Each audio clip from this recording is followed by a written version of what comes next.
5ంటికి వచ్చి తలుపు కొట్టి మరి పెన్షన్ ఇస్తారని చెప్పి ఎప్పుడైనా ఉందా? ఇది వాలంటరీ వ్యవస్థ అనేది ప్రపంచంలో ఎక్కడ ఉందా? మన దేశంలో లేని ప్రపంచంలోనే 50 కుటుంబాలకు ఒక వాలంటీర్ని పెట్టి ఆ కుటుంబ బాగోగులు చేసేటువంటి వ్యవస్థ ఈ ప్రపంచం. మీ తెలుగు నేస్తం తెలుగు స్టాప్ యాప్ డౌన్లోడ్ చేసుకోండి. అన్ని వార్తా విశేషాలు సులభంగా ఎప్పటికప్పుడు. నేను చూడలా. నేను ఈ దేశమంతా తిరిగా, ఒక ఎంపీగా తిరిగా, ఒక వ్యాపారస్తుగా తిరిగా. ఈ ప్రపంచంలో 200 దేశాలపై తిరిగా. నేను చెప్తున్నా, ఎక్కడా కూడా ఈ వాలంటీర్ వ్యవస్థ అనేది ఎక్కడా కూడా లేదు. మన జగన్మోహన్ రెడ్డి గారు మాత్రమే మీ కుటుంబాలన్నీ బాగుండాలని చెప్పి 50 కుటుంబాలకు వాలంటీర్లు పెట్టి మీకు సేవ చేయించాలంటే కార్యక్రమాన్ని చేపట్టాలంటే అది మీ పట్ల జగన్మోహన్ రెడ్డి గారికి ఉన్న కమిట్మెంట్ అని ఈ సందర్భంగా తెలియజేస్తున్నా. అదే కాదు, దాదాపు 2.5 లక్షల వాలంటీర్లకి ఉద్యోగాలు ఇచ్చాడు. సచివాలయ వ్యవస్థ పెట్టి 1,40,000 మందికో 1,30,000 మందికో ఉద్యోగాలు ఇచ్చారు. అంటే అక్కడే 4 లక్షల మందికి ఉద్యోగాలు ఇచ్చారు. అట్లాగే అనేక రకాలుగా కూడా ఇప్పుడు 6 లక్షల మందికి ఏదైనా కానీ జగన్మోహన్ రెడ్డి గారు ఇచ్చినాక ఉద్యోగాలు వచ్చినాయి. నువ్వు లెక్క తీస్తే చంద్రబాబు నాయుడు గారు 10-30,000 ఉద్యోగాలు 5 ఏళ్లలో, జగన్మోహన్ రెడ్డి గారు 20 రెట్లు ఎక్కువ ఇచ్చాడు ఉద్యోగాలు. అవునా కదా? అట్లాగే 30,000 కోట్లు పెట్టింది. నాకు చెప్పాను, నువ్వు ఒక సెక్రటరియట్ కట్టలేకపోతే జగన్మోహన్ రెడ్డి 11,000 సెక్రటరియట్లు కట్టి చూపించాడు, ఆర్బికేలు కట్టి చూపించాడు, రైతు భరోసా కేంద్రాలు కట్టి చూపించాడు. అది పక్కన పెడితే 88,500 కోట్లు 17 వైద్య కళాశాలలో మీకోసం. ఎందుకంటే వైద్య కళాశాలలు అంటే వైద్యం చదువుకోవడానికి మాత్రమే కాదు. ఒక వైద్య కళాశాల పెడితే దాంట్లో 500-600 పడకల హాస్పిటల్ వస్తే, మల్టీ స్పెషాలిటీ, సూపర్ స్పెషాలిటీ వస్తే మీకు బ్రహ్మాండమైన వైద్యం జరిగి మీ అందరూ ఆరోగ్యంగా ఉంటారని ఆయన ఉద్దేశం. దానికి 8500 కోట్లు ఖర్చు పెట్టింది ఎవరు? జగన్మోహన్ రెడ్డి గారు. అవునా కదా? ఎవరు? అట్లాగే 4 ఓడరేవులు, పోర్ట్లు, 8 ఫిషింగ్ హార్బర్లు. మన ప్రాంతం అంతా కూడా మత్స్యకారులు ఎక్కువ ఉన్నారని చెప్పి ఫిషింగ్ హార్బర్లు 18,000 కోట్లతో 4 పోర్ట్లు, 8 ఫిషింగ్ హార్బర్లు కట్టినటువంటి గొప్ప వ్యక్తి మన జగన్మోహన్ రెడ్డి గారు. అవునా కదా? అట్లా చెప్పుకుంటా వెళ్తే మొన్న జగన్మోహన్ రెడ్డి గారు కొప్పు వెళ్ళారు, గుర్తుందా మీకు? ఏం చేశారు? అక్కడికి వెళ్ళి చంద్రబాబు నాయుడు తాగడానికి నీళ్ళు ఇచ్చారు. అక్కడ గుర్తులేదా మీకు? జగన్మోహన్ రెడ్డి గారు కొప్పు వెళ్ళి చంద్రబాబు నాయుడు గారు ఏదో గెస్ట్ హౌస్ లేకపోతే ఏదో ఉంటున్నాడు, వీళ్ళు సొంత ఇల్లు లేదు ఎట్లాగో, ఆ ఇంట్లో నీళ్ళు లేకపోతే ఇక్కడి నుంచి నీళ్ళు తీసుకెళ్ళి అనిపించారు. ఆయన సిగ్గు లేదు. దాదాపు కుప్పం చంద్రగిరిలో సొంత ఊర్లో ఓడిపోయి కుప్ప వెళ్ళి ఇప్పుడు కుప్పానికే నీళ్ళు ఇవ్వలేకపోయింది చెప్పి చంద్రబాబు నాయుడు గారు జగన్మోహన్ రెడ్డి గారు అభివృద్ధి చేయలేదంటే ఎవరైనా నమ్ముతారా? నీ కుప్ప ఒక ఆర్డీఓ డివిజన్ చేసుకోలేకపోయావు, ఒక డిఎస్పీ ఆఫీస్ పెట్టలేకపోయావు.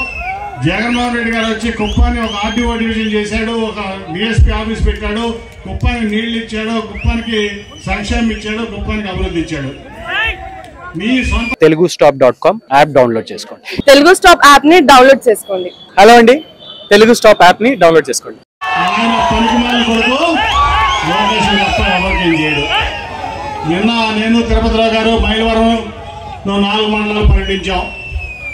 దాదాపు 30,000 పైన ఇళ్ల పట్టాలు ఇచ్చాం. నిన్న రిజిస్ట్రేషన్ చేసి నాకు తెలుసు 2014 నుంచి 2019 వరకు కేంద్రం 5 లక్షలు ఇల్లు ఇచ్చింది చంద్రబాబు నాయుడికి. నువ్వు కట్టి పేదలకు ఉచితంగా ఇవ్వని. ఒక్క ఇల్లు ఇచ్చాడా? ఈయన మాత్రం ఈయన కొడుకు కోసం జూబ్లీస్ లో పెద్ద ప్యాలెస్ కట్టుకున్నాడు. దానికి ఫర్నిచర్ ఇటలీ నుంచి తెప్పించాడు. ఎక్కడి నుంచి? ఇటలీ నుంచి తెప్పించాడు.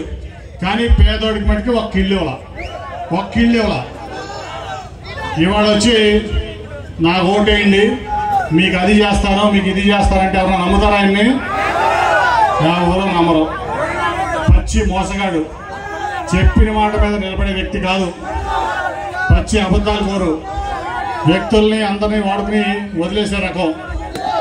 ఇవాళ మనందరం బాగుండాలంటే ఏం జరగాలి? జగనన్న రావాలి. ఇవాళ బీసీలు బాగుండాలంటే, ఎస్సీలు బాగుండాలంటే, మైనార్టీలు బాగుండాలంటే, ఎస్టీలు బాగుండాలంటే అన్ని కులాల్లో మతాల్లో వర్గాల్లో ఉన్నావు. 45 ఏళ్ళు ఇండస్ట్రీ ఉన్నావు. దాదాపు 30 ఏళ్ళ పైన ఆ నియోజకవర్గానికి ఎమ్మెల్యే చేశావు. నిన్న ప్రజలందరూ ఆదరించారు. నీ కుప్పానికే సంక్షేమం అభివృద్ధి చేయలేనటువంటి వ్యక్తి నువ్వు రాష్ట్రానికి ఏం అభివృద్ధి చేస్తావని చంద్రబాబు నాయుడు గారు అడుగుతాను. ప్రతి ఎలక్షన్ ముందు నిన్న మొన్న గుంటూరులో బీసీ సభ పెట్టాడు, గుర్తుందా? చూసారా? ప్రతి ఎలక్షన్ ముందు ఆయన బీసీలు గుర్తొస్తారు, ప్రతి ఎలక్షన్ ముందు ఆయనకి ఎస్సీలు గుర్తొస్తారు, ప్రతి ఎలక్షన్ ముందు ఆయనకి మైనార్టీలు గుర్తొస్తారు, ప్రతి ఎలక్షన్ ముందు పేదవాళ్ళు గుర్తొస్తారు. 2014లో మనందరం చూసాం. 650 పేజీలు హామీలు ఇచ్చాడు, గుర్తుందా మీకు? 650 పేజీలు హామీలు ఇచ్చాడు.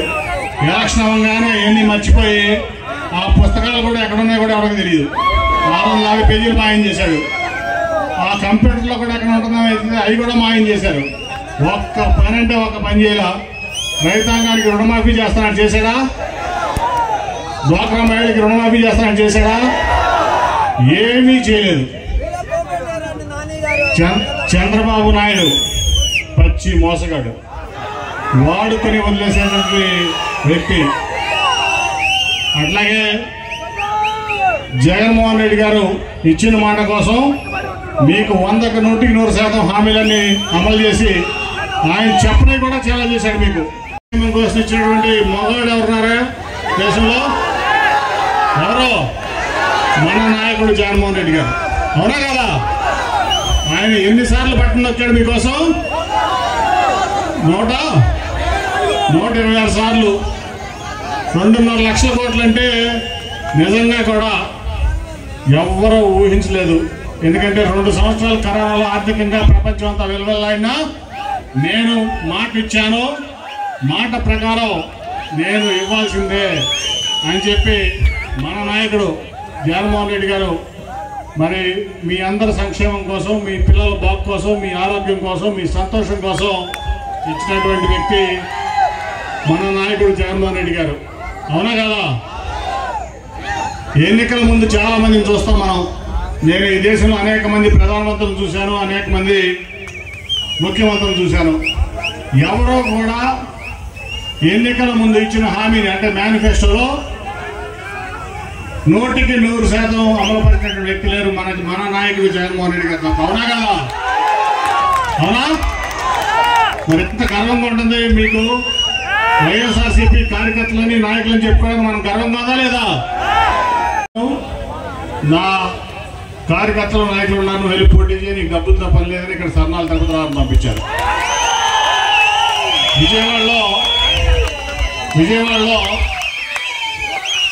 విజయవాడ వెస్ట్కి ఇట్లాగే ఒక కార్పొరేటర్, చాలా పేదవాడు, మైనార్టీ సోదరుడు, ఆయన్ని పెట్టారు. ఆయన కూడా పేదవాడే, అర్థమైందా? అట్లాగే పత్తిపాడులో విజయవాడ ఒక కార్పొరేటర్ గారి అబ్బాయి, చాలా పేద కుటుంబం, ఎస్సీ కుటుంబానికి చెందినటువంటి వ్యక్తిని పత్తిపాడులో అక్కడ పోటీ చేపిస్తున్నారు. అట్లా చాలా నియోజకవర్గాలు ఉన్నాయి. పేదవాళ్ళని పార్టీకి కట్టుబడి పార్టీలో అతి సామాన్యుల్ని ఎమ్మెల్యే చేయగలిగిన ధైర్యం ఈ దేశంలో ఓన్లీ జగన్మోహన్ రెడ్డి గారికి మాత్రం ఉంది. ఇంకా ఏ పార్టీకి లేదు, దాంట్లో ఎటువంటి సందేహం లేదు. అది మీకు అందరికీ తెలుసు, నాకంటే కూడా బాగా, అవునా కదా? ఒక పేదవాడు నందిగం సురేష్ ని ఎంపీ చేసింది ఎవరు? ఇంకెవరన్నా సత్తా ఉందా? అటువంటి మన నాయకుడు ఈ భారతదేశంలోనే కాదు, మన నాయకుడు నీతి తప్పని వ్యక్తి, అవునా కదా? మన నాయకుడు విలువలు కలిగిన వ్యక్తి, అవునా కదా? మన నాయకుడు తను అనుకున్న సిద్ధాంతం కోసం, పేదవారి కోసం అండగా నిలబడతాడు, అవునా కదా? మరి మనందరికీ ఎంత గర్వంగా ఉండాలి ఆ పార్టీలో మనం పనిచేస్తున్నందుకు. అట్లాగే ఈ మధ్య ఎక్కడో చంద్రబాబు నాయుడు గారి స్టేట్మెంట్ చూసా, అసలు ఈ రాష్ట్రంలోనే అభివృద్ధి కావట్లేదు, ఏమీ జరగట్లేదు, మరి ఈ రాష్ట్రం నాశనం అయిపోయిందని చెప్పాడు. నేను సవాల్ చేస్తున్నా చంద్రబాబు నాయుడు గారికి, నాతో నువ్వు చర్చించదువా? ఎందుకంటే నీ పార్టీలోనే 10 ఏళ్ళు నేను ఎంపీగా ఉన్నా.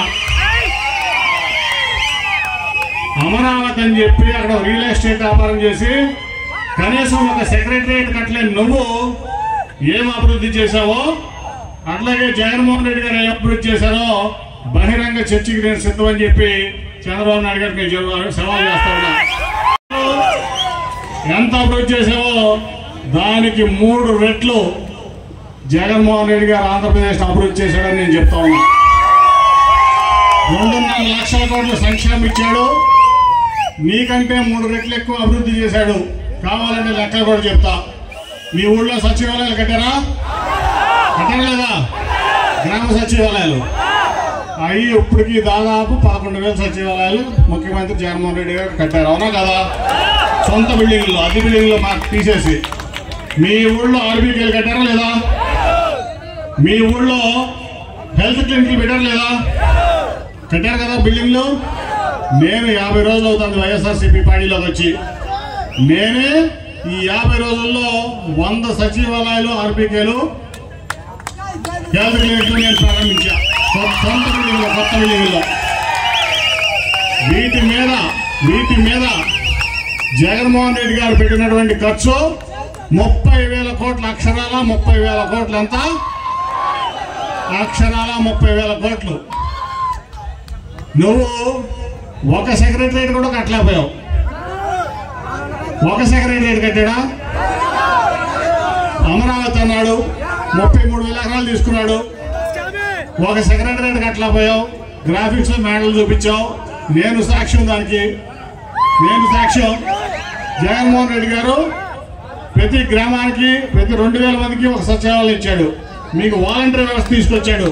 మీకు పేదవాళ్ళకి ఏది కావాలో వాలంటీర్ ఫోన్ చేస్తే 5 నిమిషాల్లో మీకు క్యాస్ట్ సర్టిఫికేట్, డెత్ సర్టిఫికేట్, ఏ సర్టిఫికేట్ కావాలన్నా ఎంఆర్ఓ ఆఫీస్కి వెళ్లకుండా, నియోజకవర్గ కేంద్రానికి వెళ్లకుండా, జిల్లా కేంద్రానికి వెళ్లకుండా మీ ఇంటికి తీసుకొచ్చి ఇస్తున్నారు. ఇస్తున్నారా? ఇవ్వట్లేదా? ₹1 లంచం తీసుకుంటున్నారు ఎవరన్నా ఇంతకుముందు? అట్లాగే చాలా మంది చెప్పారు పెద్దలు నాతో.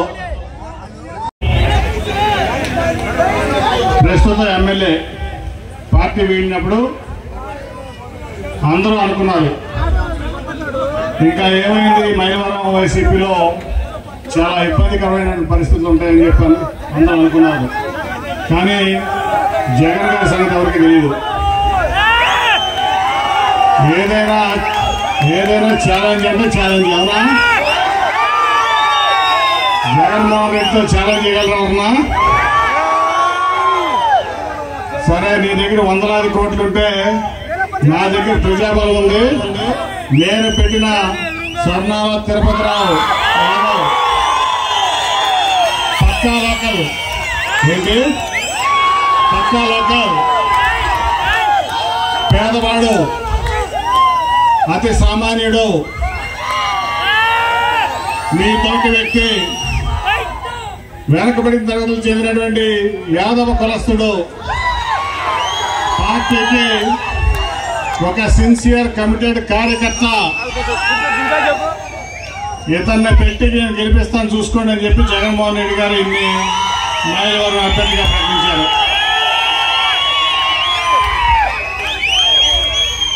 ఆయన పెట్టినప్పుడు చాలా మంది ఇదేంటి, ఇంతకుముందు ఒక అబ్బాయి కొబ్బరి ఇక్కడ ఉండేవాడు, ఆయన్ని తెలుగుదేశం పార్టీ వాళ్ళు మైలవరం వీరప్పన్ అనేవాళ్ళు, బోడి తవ్వుకుంటాడు అనేవాళ్ళు, ఇసుక తవ్వుకుంటాడు అనేవాళ్ళు, మట్టి తవ్వుకుంటాడు అనేవాళ్ళు. అది మనం చెప్పలేదు, ఎవరు చెప్పారు? నాకు నేల ఈనిందా, ఆకాశానికి చిల్లున్నట్టు ఉందా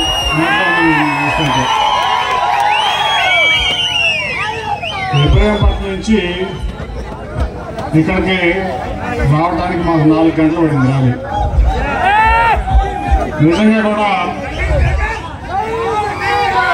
కూడా వైఎస్ఆర్సీపీ కార్యకర్తలు, నాయకులు బలగంటే కూడా మైలవరంలో చూపించినటువంటి మీ అందరికీ కూడా నా కృతజ్ఞతలు.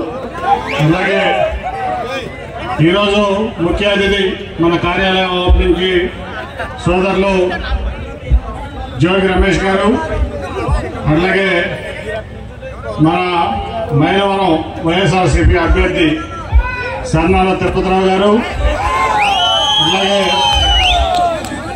కిరణ్ కుమార్ రెడ్డి గారు, మన సత్యనారాయణ రెడ్డి గారు, సర్పంచ్ మంజుపారాయణ గారు, గంగాధర్ గారు, బ్రహ్మయ్య గారు, చాలామంది, శ్రీదేవి గారు, జోగి రాము గారు, ఎన్డీపీ గారు, విజయభాస్కర్ రెడ్డి గారు, ఇంకా మన జెడ్పీటీసీ మన జక్రీ గారు, అనేక మంది ఈ వేదిక మీద ఉన్నారు.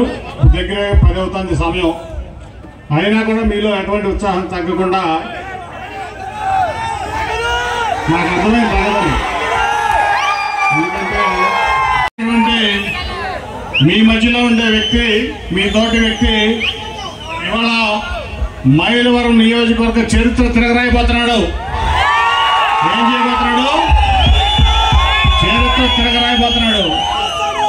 1952లో ఈ దేశానికి మొట్టమొదటి ఎలక్షన్ జరిగితే ఇవాళ వరకు ఇక్కడ ప్రతిసారి ఎమ్మెల్యే కమ్మ సామాజిక వర్గానికి చెందిన వ్యక్తులు ఉన్నారు. కానీ రేపు మీవాడు బీసీ తరగతికి చెందినటువంటి యాదవ్ కులస్తుడు పేదవాడు రేపు మైలవరం ఎమ్మెల్యే 2024 ఎలక్షన్లో ఈ మైలవరం రాజకీయ చరిత్రను తిరగరాసేది జగన్ గారి సైనికుడు, మీ అందరి ఆప్తుడు మన సర్నాల తిరుపతిరావు గారు. అవునా కదా? అవునా కదా? పులివెందుల తర్వాత మైలవరంలో అత్యధిక మెజార్టీ రావాలి. అవునా? మైలవరం వైసీపీ తప్పంటే ఆల్రెడీ చూపించారు. వాళ్ళ ఎలక్షన్ లో బాక్సులు బద్దలు కొట్టి పులివెందుల తర్వాత హైయెస్ట్ మెజారిటీ మైలవరంలో వస్తున్నారా?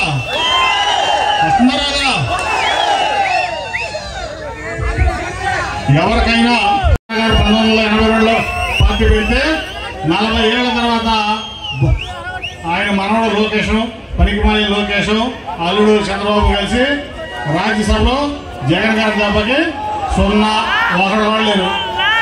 తెలంగాణలో పార్టీ మూసేసుకున్నాడు. ఒక్క ఎలక్షన్ లో పోటీ చేశాడా? అక్కడ మూసేశాడు. రేపు మళ్ళీ జగన్ గారి దెబ్బకి 24లో ఇక్కడ కూడా మూసేస్తాడు. 175కి 175 మళ్ళీ జగన్ గారు కొడుతున్నాడు. మీరందరూ సర్నాల తిరుపతిరావు గారిని భారీ మెజార్టీతో గెలిపించుకుంటున్నారు. మన పక్క లోకల్ స్వచ్ఛమైన స్వర్ణాల. ఎవరో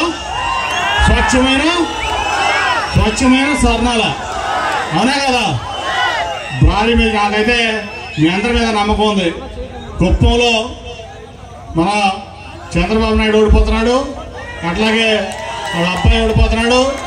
మంగళగిరిలో మరొకసారి, అట్లాగే ఇవాళ మనకి పులివెందుల తర్వాత భారీ మెజార్టీ మైలవరంలో వస్తుండడానికి ఎటువంటి సందేహం లేదు. నాకైతే ఉత్సాహం వస్తుంది. వాళ్ళు తరిగి కొడతారు.